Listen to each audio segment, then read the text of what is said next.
the most realistic steering system available on the market, look no further than Sim Steering from Leo Bodnar. Designed and hand-built at the home of British Motorsport's Silverstone circuit, it's extensively used by professional driver training centres and race teams including Formula 1 since 2010. The high precision and completely linear response coupled with high strength provides the ultimate in realistic steering force feedback. Visit simsteering.com. Good evening everyone and welcome to ARL TV and our broadcast of the opening round of the Skip Barber 2K Cup. This is the opening round, as I said, just of the preview season of the upcoming full season of the Skip Barber 2K Cup, and my name is Lee Thompson and I'm joined in the box today by Conrad Venter. Good evening, Conrad. Oh, good evening, Lee. How are you doing? I'm doing very good, thank you. We have 4 minutes remaining of qualifying.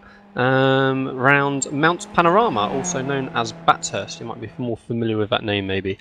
We have got times in for most of the field so far on their opening attempts at qualifying, and I would imagine they're all on their final runs now trying to improve on their times. Yeah, everybody's just finishing up their final laps, but yeah, it's really close at the top. We were commenting in practice before about how close the top 10 or 12 guys were. And even I'm quite impressed looking right down to the bottom of the field as well. I mean, this is a massive circuit here at Bathurst. Yeah, they're running 2-minute 31s and slower, and there's only sort of 4 or 5 seconds between pole and the very last position, which, to be fair, considering this is essentially an open entry league almost, just 2,000 iRacing and a D license required, anyone can enter. That's not bad at all. So a race to look forward to, I think.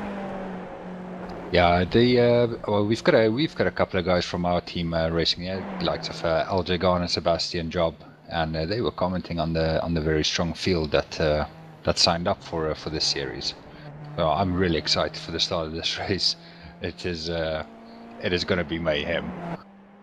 Yeah, I think there's lots of names in here which are instantly familiar to myself and probably yourself as well, Conrad. But maybe a few which we're going to get to know as we go through the season. So as you said, we've got a few members of Apex Racing UK and Sebastian Job, LJ Garnett, Anton Higelin.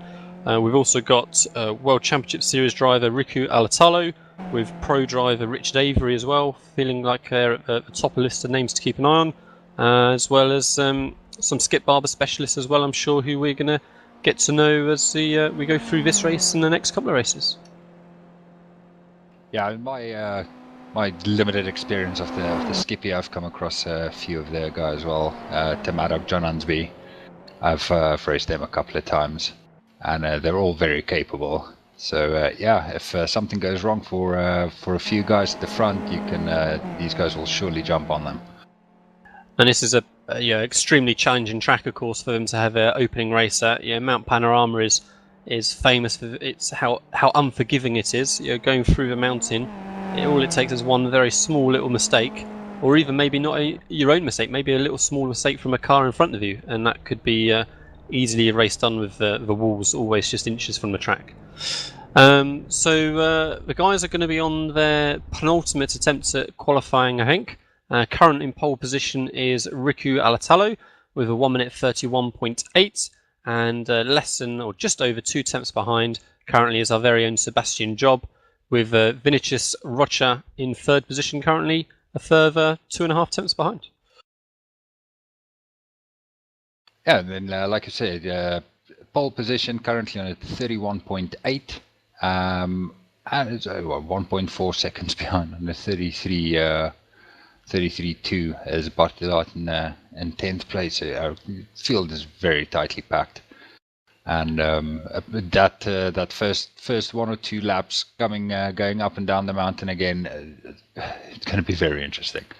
And of course, the slight error that I made is, of course, that in qualifying in this series, they are running only 3 laps. So quickly scanning through my cameras, I think everybody actually has completed their maximum 3 laps attempt that they were running in qualifying. So they were running on their own single car on the track. 3 laps to do in the 15-minute session, which is just now completed.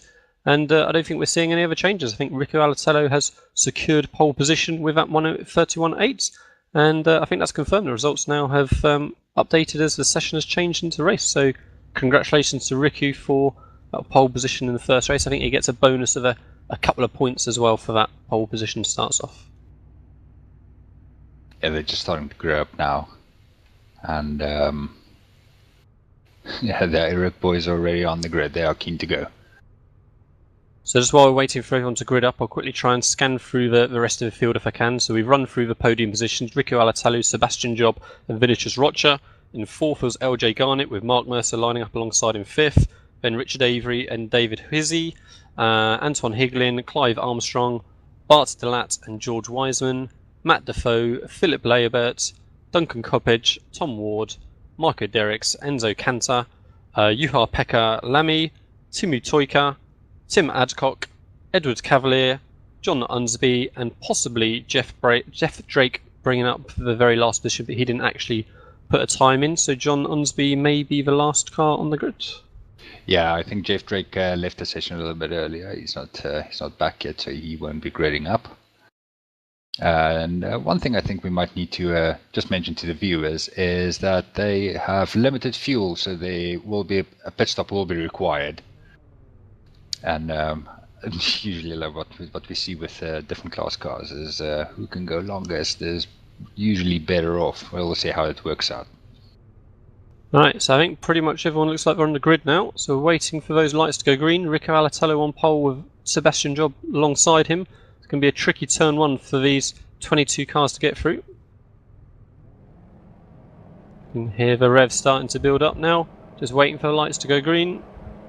It's going to be the opening round of the Skip Barber 2K Cup, and we're away. Look like a pretty clean start from the front. I think Rico Alatello straight away covers off the line to make sure he gets that run into turn one. LJ Garnett maybe under a little bit of pressure behind him. Everybody's just gone through turn one very cleanly. And yeah, this is and the run up to turn two. This is where we're going to see the drag race, and the slipstreaming is immense in this little car. The top fours are in little pairs at the minute. Sebastian Job tucked in behind Rico Alatello and LJ Garnett tucked in behind Vinicius. So we'll see if any of them get a rung. They're three abreast further back in the field. 7th, 8th position. Top 5 get through cleanly. And they start to work their way up the mountain for the first time. Rico Alatello holding off from Sebastian Job, then Vinicius Rocha with LJ Garnett behind. All single file so far. Yeah, Antoine is all over the back of Richard Avery at the moment. Another little mention was Sebastian mentioned that when they're coming down the mountain on the back straight, the car actually tops out, and the perfect, according to him, the perfect passing place would be going up into turn two. That'd be something to keep an eye on, especially as the laps tick down. He didn't think there was a particular advantage in going for a pass earlier on. Interesting. So that slipstream is going to be negated then in that top speed, that fastest section of the track. Sorry. So they're working their way back down the mountain now for the very first time through this final tricky corner now to get onto this long straight that we were just talking about.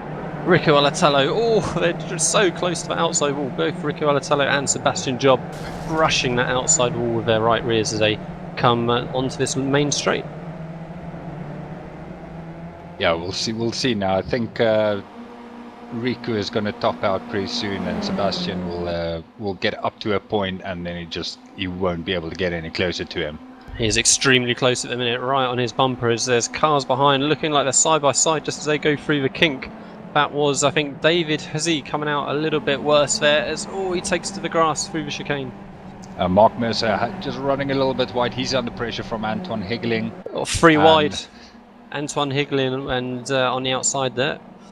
Richard Avery on the inside, and they've both passed him going into the last corner. Antoine having a look up the inside of Richard Avery for turn one. Are they getting very close? Yeah, Antoine looks like he's got the run. He's going to have the inside line coming into turn one, but then Richard's going to have the momentum coming onto the straight here and leading up to turn two. Could be a nice bit of back and forth between these 5 cars now, just split behind from the leaders. They've got little packs developing now. It might have been worse for Higgling just to sit behind Avery for the 3 turn one. And yeah, they're side by side again. So it looks like Richard's going to have that position made, and Antoine needs to be careful not to lose another position to David as well. Oh, 5 of them practically within a car length of each other as they go into turn 2 there. But they all managed to get through safely. This is very, very good driving. Normally in the the lowest splits that I usually run, they would have been carnage all over the place by now. And so looking back up front with status quo at the minute, so Rico Alatalo leading the pack in first position with Sebastian Job tucked in behind, working their way up the mountain in second, Vinicius Rocha third, and LJ Garnett bringing up the back of that little 4-car group at the front. And then we've got Richard Avery practically being pushed along there by Antoine as they come into the first of his fast left-handers, almost flat as they come through the top of the mountain there. Antoine couldn't be any closer to Richard there, so that's 5th and 6th position. Mark Mertzer then in 7th, Bart Delat in 8th, Clive Armstrong in 9th, and George Wiseman rounding up the top 10. Like I said, they've formed a couple of pods, and the top 4 is 3 seconds down the road, and you've got the next 5 or 6 all racing each other, and then there's another 5-car battle, 6-7-car battle coming up just behind them. And it looks like Richard Avery and Antoine Higlin's managed to make a little bit of a break for it, trying to work their way up to that lead pack. And they're just braked away from that 5-car group that was behind only at the beginning of this lap. Antoine's right on the gearbox now of Richard Avery, and he looks to take the inside line as they go through this extremely fast kink, especially in this Skip Barber with its narrow little tyres. They both slide through that corner. Richard Avery just about hangs onto the edge of the track. Who's going to outbrake themselves? Both judge it nicely. Antoine Higlin gets the position done, up into 5th position. Yeah, if you're gonna try and make a break from someone, it's really gonna have to happen in that section going over the mountain. It's the straight, if you're anywhere within 2 seconds of the car in front, going up the hill into the mountain or coming down the back straight, then it's just going to be undone. So looking back at 7th and 8th position, we've got Mark Mertzer looking to make a position, and just about looks like he gets the position made on Bart Lat as they come through turn 1, but again it's going to be that drag heading up to turn 2 as the group behind all bunches up as they're squabbling away. Yeah, half the field is in that group behind them. I just counted them. It's 11 cars. I was just thinking that at the same time as I look now at Richard Avery and Antoine Higlin going toe-to-toe again. And we've got these 5 cars practically alongside each other heading to turn 2. They all get through that cleanly. That's job well done again. And looks like they're going to make it. So all staying up the walls, continuing on for another corner. Yeah, this of course is a preparation, well, a test race, preparation race for the upcoming season, and I mean, we've only got 22 cars in this, 23 cars in this particular race, and the series has over 50 sign-ups. So if the driving with 50 drivers is going to be anything like it is with these 22 or 23, we're in for an amazing series. Yeah, the Skip Barber, of course, just invites close racing with its low power, lightweight, very, very nimble and manageable cars. It just really does allow these drivers to run, nose to tail and wheel to wheel practically even through some of these, or what arguably one of the trickiest circuits that we have on the iRacing service. Back up front, Rico Alatalo's still got that first position. He felt like he was making a little bit of a run for it at the end of the last lap, but Sebastian Job has just pegged him in a little bit as this group of 4 are still pulling away from Richard Avery and Antoine Higlin behind. And then, as you were pointing out before, Conrad, this massive group of 10, 11 cars, you think, all running nose to tail pretty much. We've got Bart Delat and Mark Mertzer again running side by side as they come through this fast kink. And that big group has caught up with them as well, so that's becoming a 13-car battle now. And Mark Mertzer manages to hold on for another lap in that 6th position he's in now, I believe. I'm wondering, So looking at Antoine Higlin and Richard Avery, if they might not just be better off just working together for a little while and see if they can catch that group at the front. And we've got our very first pit stop of the race so far. So as you mentioned, Conrad, an enforced pit stop required, and that's Richard Wiseman, who's decided to maybe get himself out of that chaos of that big group and make his pit stop a little bit early and try and get some clean running later in the race. Yeah, you just have to wonder if pitting this early, he's gonna lose out on a bit of drafting. That pit stop only taking 4.6 seconds, so it's not just a bit of a splash and dash that they need to get to the end of the race. But like I said, he's now going to miss out on a lot of draft time behind other cars. So the next couple of laps, while he waits for the rest of the field to make their pit stop, is going to have to be good laps. And so you were talking a moment ago, Conrad, about Richard Avery and Antoine Higley needing just to work together a little bit, try and close that gap on the group ahead. Richard Avery was 2/10 quicker than LJ Garnett ahead of him last time by. And we've missed a change for the lead. Rico Alatalo is down into second. Vinicius Roger, who was in third, is now in the lead. So we need to try and bring a replay of that for you at some point. But yeah, big change at the front. Vinicius Roger up into first. Rico Alatalo desperate to get back into that top spot. And Sebastian Job now relegated to that last podium position. Just trying to have a little look and see what happened there. I think it was just a case of the two guys behind him deciding it was time to go for the pass up to turn 2. And Riku's not hanging about. He wants to get that position back straight away. He's got a good run up the inside of his fast kink as they come to the heavy braking zone. See if Vinicius is going to try and outbrake him into the chicane, but no, has to tuck in and try and stay in his slipstream and see if there's an opportunity a bit later on. So Rico Alatalo, whatever that mistake was that we haven't seen as a commentators quite yet, he's corrected for it straight away and got back into that first spot. Alja's just dropped back a little bit. He might have seen what was going on in front of him and thought better just to drop back a little bit and see what happens.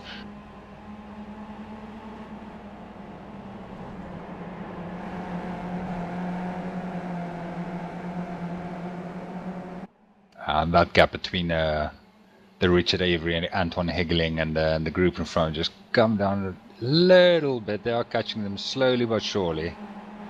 And I'm thinking if they're hoping that if those four can just keep battling, they're in with a chance of catching up. Yeah, and all four of those front four, not surprisingly, had quite a slow lap. So the that little group of Antoine Higgelin and Richard Avery have gained a second on them or more in that lap. So as you said, if they keep squabbling, they're going to be seeing a 6-car group at front very, very shortly. Yeah, Mark Mercer has also managed to drop a group of 12 cars behind him, and he's pulled a little bit of a gap to Tom Ward and Bart Dillard.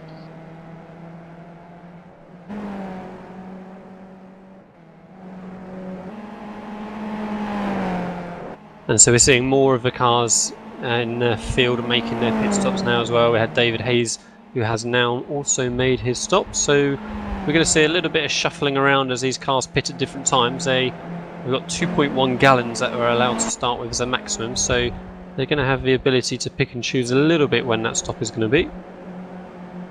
Oh yeah, how do you obviously rate the FW31 and the WCS when it comes to deciding when you're going to make your best stop? I mean, how do you go about that? When do you decide when's the best time for it?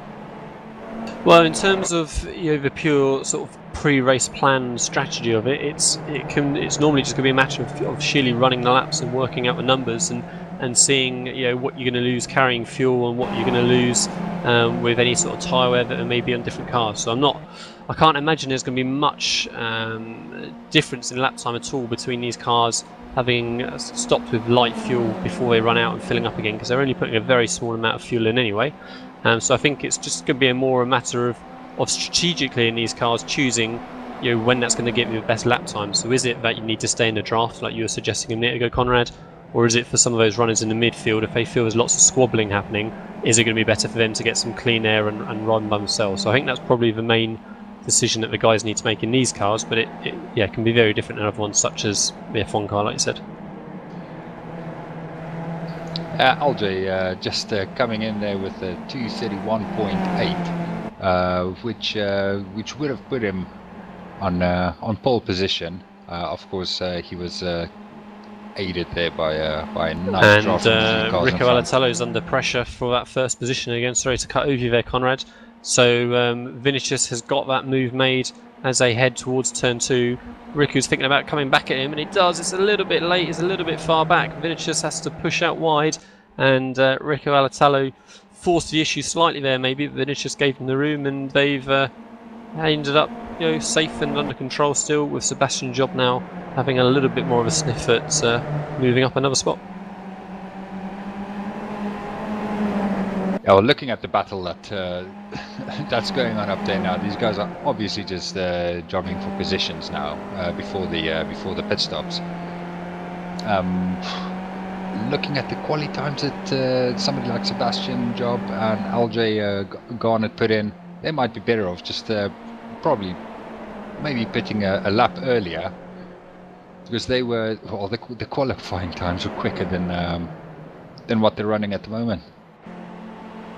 So if they can get out of the pits and hit 1 or 2 good laps, they might just be able to jump these guys while they tussle away.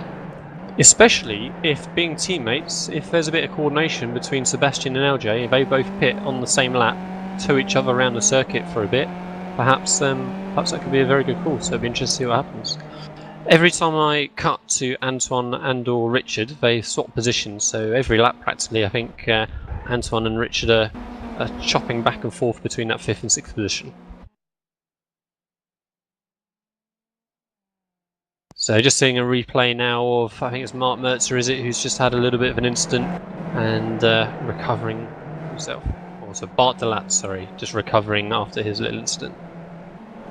Yeah, he came to the penultimate corner before he got into the back straight, lost the back in, and well, I think that Skippy might need a bit of repair after that crash. And they do have 2 fast repairs available to them for this this preview season, as a bit of testing as to the various settings and regulations and deciding. So yeah, fast repair available. Now the field is spread out a little bit now. We've got Tom Ward running in 10th place, 3 seconds back as Clive Armstrong, and then sort of at second intervals. They're all coming around. Obviously, I think that crash from Bart Delat helped spread them out a little bit as well. And again, Rich Avery, Anton Hegling swapping places, going up the hill.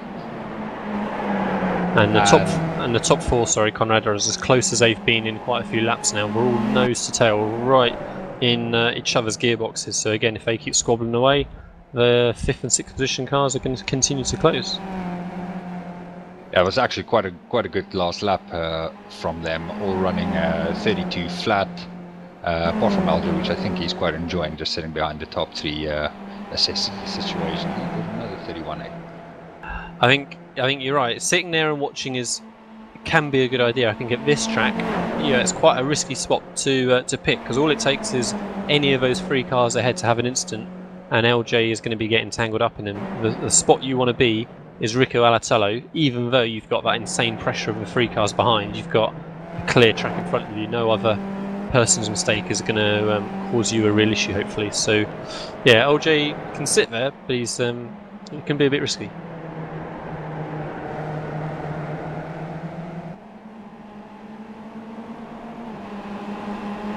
Yeah, it looks like he's just losing a bit of distance from them coming out of the mountain section, and then he uses these 2 long straights to catch up to them again. But I think what makes it a little bit easier for these guys is they're all very, very capable drivers. Ooh, sorry Conrad, as I watch Antoine and Richard bang wheels as they come up towards that fast kink into this heavy braking zone. I think there's a slight misjudgment on that one between one of them.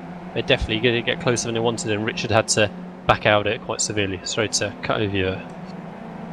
Yeah, LJ Garner and myself tried to go through there too wide in a practice session just before they joined this session, and that sort of worked out the same for us. Probably not the best idea to try and do that.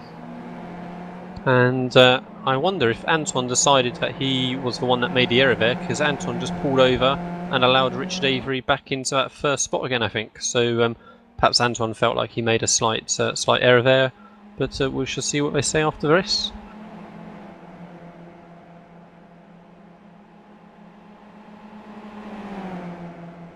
And so the pace of these front cars now really has stepped up. They're all running in the 31.5s with LJ Garnett at 31.7. Sebastian Job getting the fastest lap of the race that time. So they are running 3 tenths quicker now than they managed in qualifying. Obviously, that bit where I thought it might be good for them to get into the pit stop, get the pit stop done and get out and see if they can jump or get the undercut. That time is gone now. The tires are nice and warm, fuel's dropping, and like I said, they are essentially running about half a second quicker than they were in qualifying.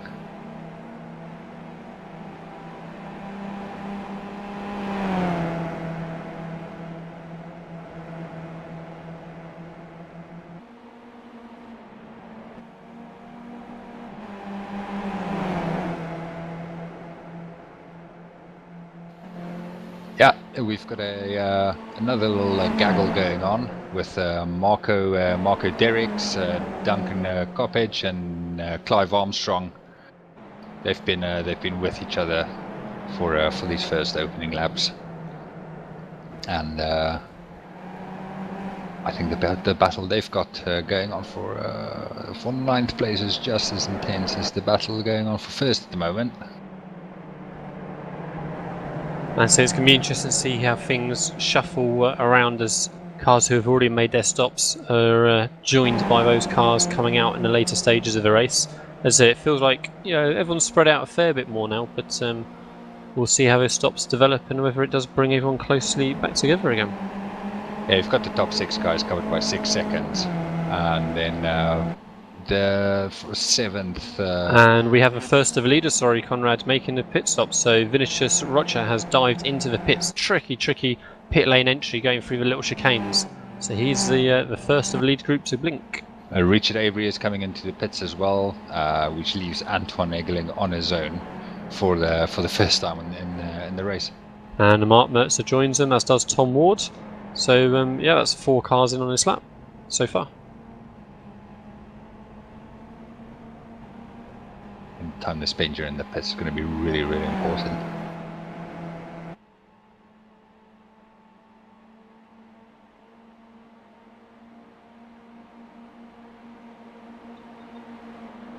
So I remember that one of the cars to make the earliest stop was George Wiseman, I believe, wasn't it? So it'll be interesting to see where he has rejoined, or where he's come out in place of these cars just pitting now.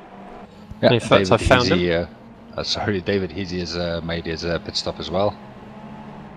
So yeah, George Wiseman is just coming through turn 1 now, and he's not a million miles away from some of the cars who are making their pit stops now. So he's split. I think it was Tom Ward and Mark Mertzer, I believe. So it doesn't seem to have lost any time really by making that earlier stop. Richard Avery has managed to get himself into a nice open space. I was just going to say, as he was coming in, you don't want to take your stop before anybody else and then come out in a big group of cars.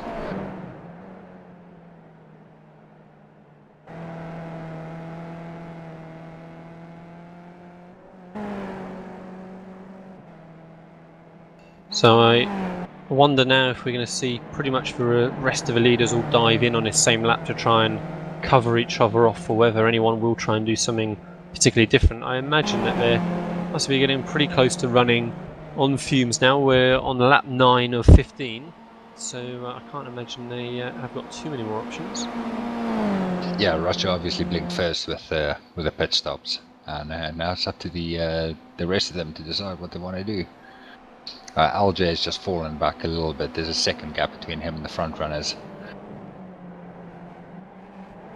I think if you're Riku, the smart move would probably be to cover him off, whereas maybe if you're LJ, if you've got the option, then perhaps it's worth trying to do something different. But here we go, Rico Alatello and Sebastian Job and LJ Garnett all into the pits. And Anton Higlin also. Yeah, I'm assuming 9 laps is as far as they could run.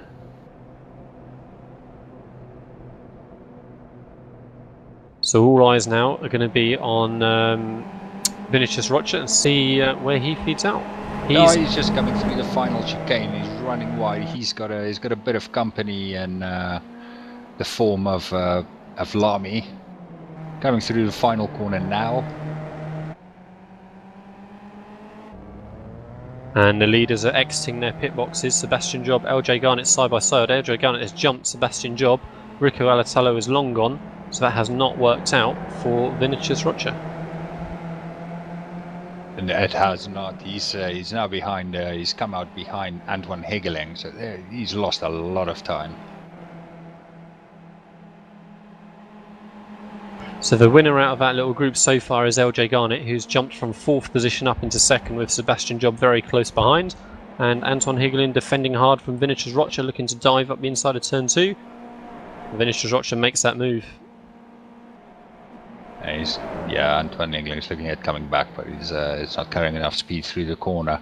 Obviously staying out for as long as you can. That was the right decision. Antoine has lost his partner from the first half of the race. Richard has lost a lot of time by pitting that lap earlier as well. And I'm not sure whether it was a mistake by LJ or whether he decided that Sebastian had the pace and that he wanted him to chase after Riku, but Sebastian Job is now in front of LJ Garnett. So Rico Alatalo P1, Sebastian Job P2, LJ Garnett in P3. I've seen these two in a few races together, and they're really good at communicating with each other and working together in a race.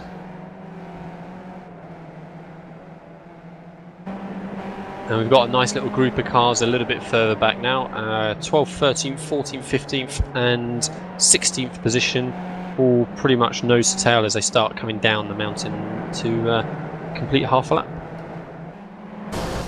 Oh, Enzo Canta's hit the wall. He's gonna carry major damage from that impact coming down the mountain. Just on the last corner before they enter the back straight, his car's really unstable. Hopefully, he will manage to let the cars behind him pass safely.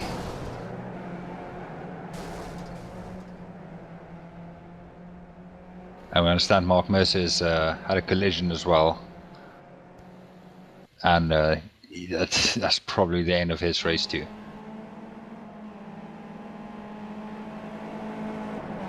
As I watched Vinicius Rocha run very, very wide up the final corner, trying to carry as much exit speed as he can manage, as he's feeling the pressure perhaps from Antoine Hegeling behind. So this will be an interesting little battle between these two, I think, as Antoine looks to move up another position. We've still got two cars out there that hasn't pitted. Duncan Coppage and Marco Derricks, the guys that were having a little battle for 9th place earlier on. They're still to make the pit stops, and they are currently occupying 1st and 2nd. And Antoine is looking to make this move as they come towards turn 2. He's got the outside line, but Vinicius goes in very, very fast and deep into the entry. I thought he was going to overcook it, but they looked like they gave each other just about enough room. So whether that was Antoine being a little bit cautious or Vinicius being particularly aggressive, but it worked out okay that time. They both stay on track. Vinicius taking that position back.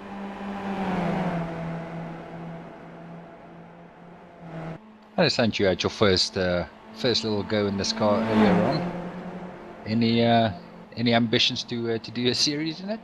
It was a very good first impression. So yeah, I've kind of a bit of sacrilege type thing. I have never driven the Skip Barber car before today. You're right. I'd somehow skipped that. I went from the MX-5 and I went straight to the Star Mazda when I was a rookie.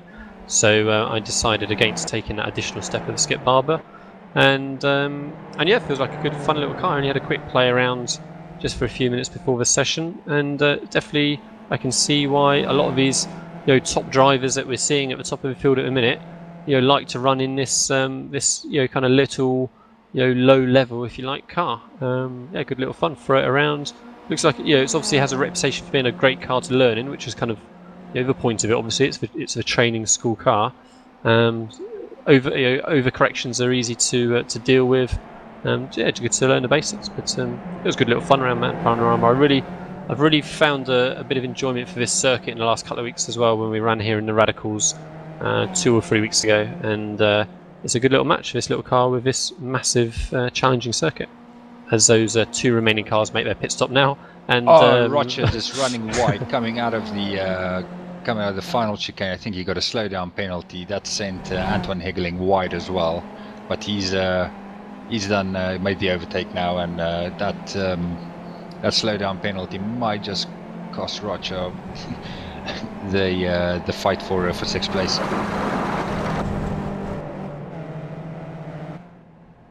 So now that all the leaders have made their pit stops, let's have a quick confirmation of the standings. So Riku Alatalo is good 3-4 seconds up the road of Sebastian Job in P2.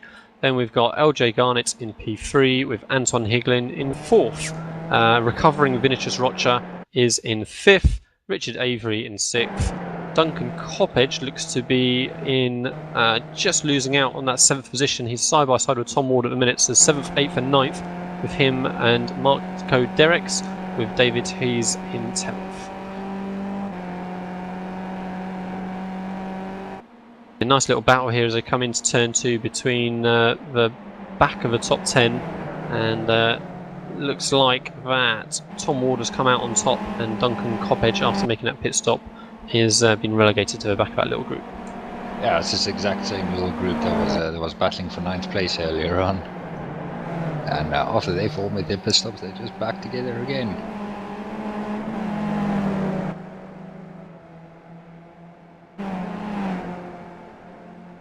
I think the big loser out of that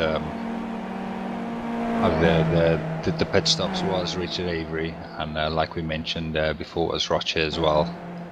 I mean, for some reason they pitted that lap earlier and just lost massive amounts of time after the others made their pit stop. And of course, we see now in hindsight that it presumably wasn't the lap where we saw the leaders pit on couldn't have been the last lap that they was able to do it, because we saw those 2 drivers go longer. So there obviously just is perhaps a sweet spot of when that perfect moment to switch from low fuel to slightly higher fuel is, and it worked out. There's a couple of messages coming through from the 2 leaders that it looks like some of them has miscalculated about a bit of the fuel usage. So I don't know if that's and if they didn't put enough in, or yeah, I'm thinking that's Rico Alatalo, who has maybe put not enough fuel in, which would explain why he came out so far in front of the others after his pit stop. He didn't have to be stationary for quite as long. So we'll see if he thinks he can do some massive fuel saving, or whether it's pretty much game over for him.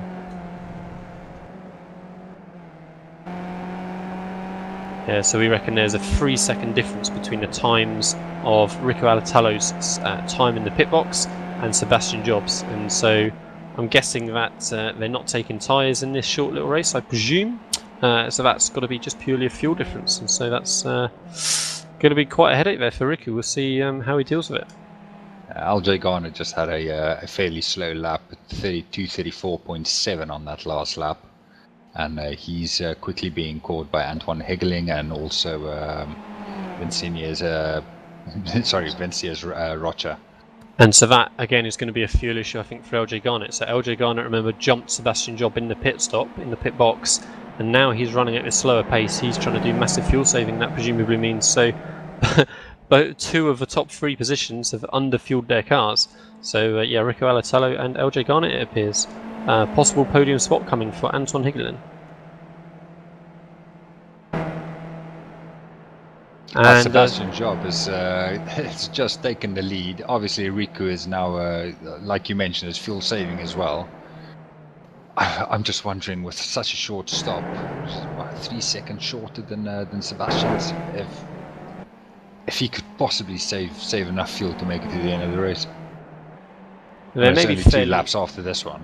That's it. They may be fairly lucky in the sense that this is such a long lap that maybe that a little bit more fuel was just all they needed just to get them by. So maybe a miscalculation might be just bearable, but we'll see how they do. LJ Garnett under lots of pressure as well now from Anton Higel, and Riku Alatello trying to come back on Sebastian Job in the slipstream, I think, maybe. Or is he just going to try and sit there and save that fuel? He's going to sit there and save that fuel, I think.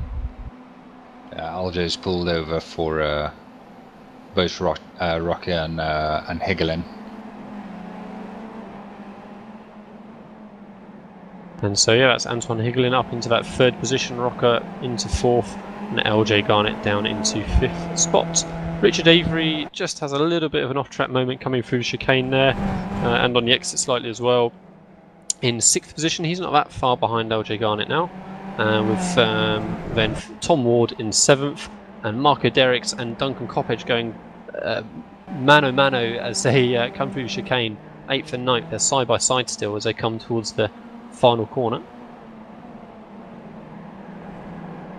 And just overcooks it on the exit, so Marco Derricks tries to carry far too much apex speed, and number 1 rule of having an accident is hit the brakes and do not move. He rolled backwards into the path of David Hicks, I believe it was. Very unfortunate for David there. Yes, big error for Marco. If you spin, you hit the brakes, you do not move until you know the track is clear. Yeah, it's just cut the course going into the pits as well. And yeah, it's a big shame, especially for a battle that's been going on for about 13 laps. So Riku still feels a sniff of a victory here, so he feels that sitting in this slipstream is potentially going to save him enough fuel. He's not, we saw how quickly Sebastian caught up with him, and Riku hasn't dropped back to that same degree in any way, shape or form, so Riku is right there challenging for that top position, and presumably he's going to leave it, well, we're on lap 14 already, so he's going to leave it just one more lap presumably and see if he can make a last dive for it at the last second.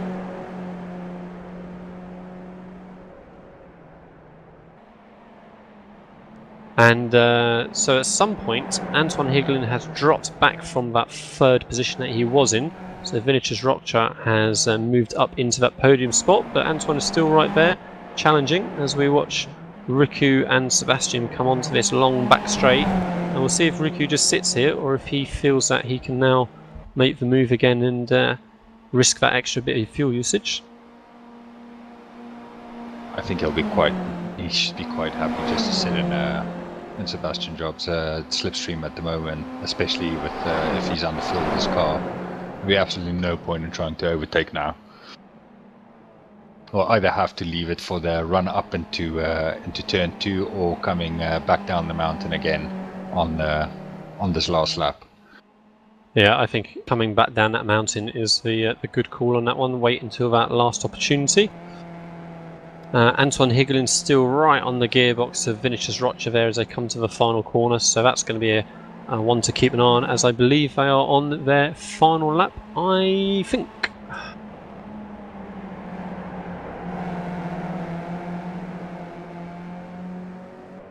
We've got a couple of interesting situations for the last lap. We've obviously got the top 2 battling each other, with Riku trying to fuel save. We've got Roger and Higeling right behind each other as well, and then we've got LJ, who has just done a 2-minute 37, which is presumably to save fuel as well, with Richard Avery right behind him. And Antoine is challenging into turn 2 here. We saw how deep Vinicius went last time by these two, the side by side going through turn 2 there, but he kept it tidy that time, and Anton wasn't quite able to make that position. He needs to stick close to him now through the mountain and get that run down the hill like Riku Alatello is going to be planning as well. LJ Garner has let Avery go.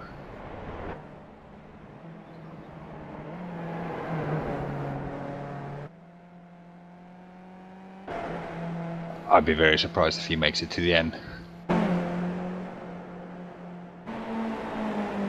Right, so we're going to be frantically switching between these two little battles, 1st and 2nd and 3rd and 4th, both nose to nose as they are heading down the mountain for the final time.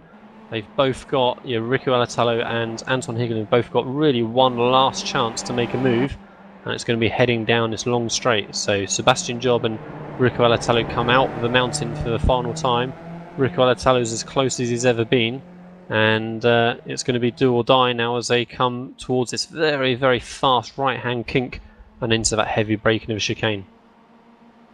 Here he goes, and Rico Alatolo looks to take the inside for the little kink here, which is going to put him on the outside then for the chicane. And Sebastian Jobs coming back at him. Yeah, Riku doesn't have the straight line speed. Riku bails out of it. I think that's him struggling with fuel. Riku Alatolo out of fuel. Out of fuel, 2 corners from the end. What a shame. So let's see if Vinicius Rocha and Antoine Higelin have the pace to catch up with him. I think they will. Antoine Higelin wasn't able to make the position on Rocha, so here they come. Rocha and Higelin looking to get Alatolo. I think they might not quite get him. Right, Sebastian Job crosses the finish line, first position. Congratulations, Sebastian. Riku Alatolo coughs and spluts and holds on to that second spot. Vinicius Rocha in third, and Antoine Higelin finishes in style by putting it into the wall on the very final corner, but just about managing to cross the finish line as well. Richard Avery then was in 5th position. Here comes Tom Ward at the final corner in 6th. By the sounds of it, LJ Garnett's out of field as well. He's just racing it down to the finish line. That's it. Duncan Coppedge in 7th, and then George Wiseman in 8th, Clive Armstrong in 9th, and Matt Defoe, I think it's going to be rounding out the top 10. So what a great little end to the... well, it was a great race the whole way through. Nose to tail at the front and elsewhere in the field as well, but that was a very interesting final lap with seeing how that was going to develop between Alatolo and Job there for that top spot. Yeah, that with Riku running out of fuel on the 2 corners from the end is it's a great shame for the battle for the win, but it certainly made it interesting for the fight for second place. Yeah, I know how frustrating it is when you see somebody in front of you run out of fuel and you can see the finish line coming in as well, and you really just think, come on, just 10 more meters, and yeah, when you come that close just not to get it, it's a bit heartbreaking. Just reading something in spectator chat that I was kind of briefly thinking about myself. This is only a preview season, so I can imagine maybe the officials aren't going to worry about being too strict.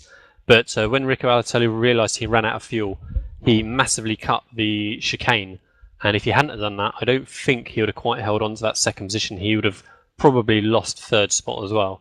So be interesting to see if the officials are too worried about that for this little preview season, but I think that certainly would be significant in the full season. Right, so let's have a quick run through the final standing to confirm the results. Sebastian Job finishing in 1st position, ending up 4.7 seconds ahead of Riku Alatolo in 2nd, which doesn't really tell the story of the race. Vinicius Rocha then in 3rd, with Antoine Higelin just a couple of tenths behind in 4th. Richard Avery in 5th, Tom Ward in 6th, Duncan Coppedge in 7th. George Wiseman was in 8th, with Clive Armstrong in 9th. In 10th position then was Matt Defoe with a coasting home with no fuel. In 11th was LJ Garnett. Enzo Cantor then in 12th. Timu Toika in 13th. Juha Pekka Lamy in 14th. Tim Adcock in 15th. Edward Cavalier in 16th. John Unsby in 17th. Marco de Rix in 18th, and the last of the runners on the lead lap.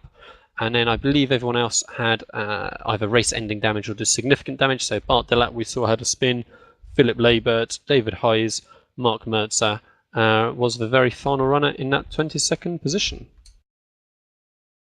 Yeah, so it was a very, very entertaining race. But yeah, one thing that, like you said, what we see is coming through on the chat, spectator chat as well, and I've even got a message from our own members in TeamSpeak, is that last lap situation with Riku and cutting the chicane. Like I said, it's not a race that's going to count towards any points or prize money, but I'm certain it's something that will be discussed in the forums for if it crops up again in the proper season.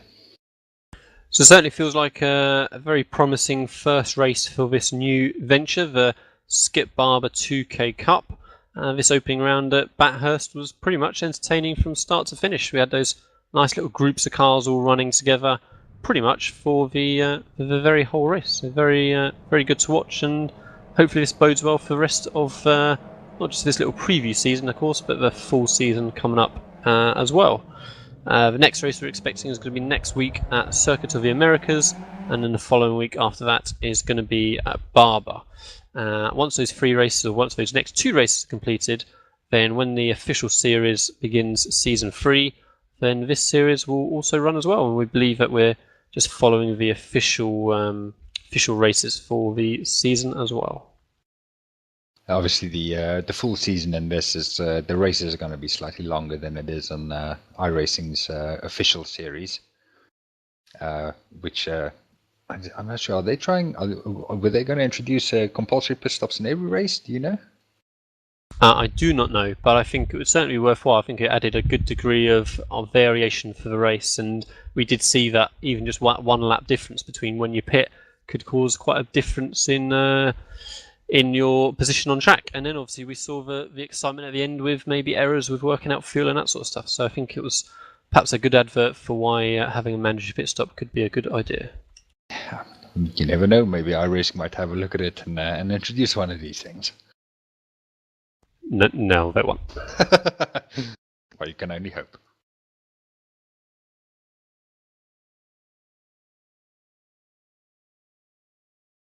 So I think then that's pretty much going to be the end of our broadcast for this, the opening round of the Skip Barber 2K Cup. We will be back, I believe, at the same time next Sunday for the second round, which I just said was at Circuit of the Americas. Doesn't quite have the character maybe that circuit that Bathurst here does, but COTA certainly, I'm sure, will be a fun track for these cars, especially that first sector. All those fast changes of direction should be pretty entertaining. I will, I'm sure, see you again next week as well, Conrad, perhaps joining me in the commentary box. And it'll be interesting to see if the guys are able to judge their fuels a little bit better, maybe, than they've managed this week. It's been it's been fun, and hopefully I'm back for the next broadcast. Thank you very much. So we shall see you all next week. Thank you very much, guys. See ya.